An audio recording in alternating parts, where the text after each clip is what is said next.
പൂപ്പാറ തലക്കുളം ശ്രീ സെൽവിനായകം ക്ഷേത്രത്തിൽ മഹാകുംഭാഭിഷേകം നടന്നു. ഇടുക്കി ലൈവ് വാർത്തകൾ നിങ്ങൾക്കായി അവതരിപ്പിക്കുന്നത്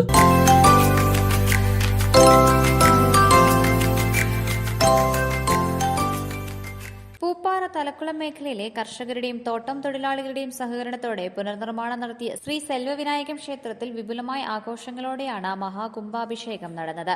പൂപ്പാറ തലക്കുളം മേഖലയിലെ തോട്ടം തൊഴിലാളികളുടെ ആഗ്രഹ പൂർത്തീകരണത്തിന്റെ ഭാഗമായാണ് സെൽവവിനായകം ക്ഷേത്രം പുനർനിർമ്മാണം നടത്തിയത്. പൊതുജനങ്ങളുടെയും തോട്ടം തൊഴിലാളികളുടെയും കർഷകരുടെയും സഹകരണത്തോടെയാണ് ക്ഷേത്രത്തിന്റെ പുനർനിർമ്മാണം പൂർത്തീകരിച്ചത്. 7 പുണ്യനദികളിൽ നിന്നും എത്തിച്ച തീർത്ഥം ഉപയോഗിച്ചാണ് കുംഭാഭിഷേകം നടത്തിയത്. ഭക്തിസാന്ദ്രമായ ചടങ്ങുകൾക്ക് ശിവഗിരി എം സോമസയ്യർ മുഖ്യ കാർമ്മികത്വം വഹിച്ചു. ഉത്സവത്തോടനുബന്ധിച്ച് അന്നദാനവും വിവിധ ആചാരാനുഷ്ഠാനങ്ങളും പൂജാകർമ്മങ്ങളും നടന്നു. ക്ഷേത്രം committee president R Pandian, vice president R Chandran, secretary AS Venkiteshan, treasurer N Balamurugan തുടങ്ങിയവർ നേതൃത്വം നൽകി. Idukki live news Nedumkandam. Idukki live വാർത്തകൾ നിങ്ങൾക്കായി അവതരിപ്പിച്ചത്